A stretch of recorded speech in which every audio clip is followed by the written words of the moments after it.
Have you ever applied for jobs again and again, but didn't get selected anywhere?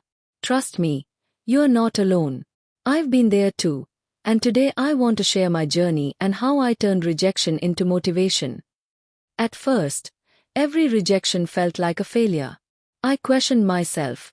Am I not good enough? But then I realized, every no is not the end. It's feedback. It's redirection.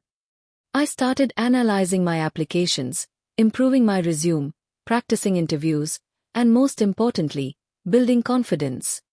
Rejection taught me resilience. It pushed me to sharpen my skills, prepare harder, and keep moving forward. If you're watching this and feeling discouraged, remember, not being selected doesn't mean you're not capable. It just means your opportunity is still waiting for you. Every rejection is a step closer to the right job.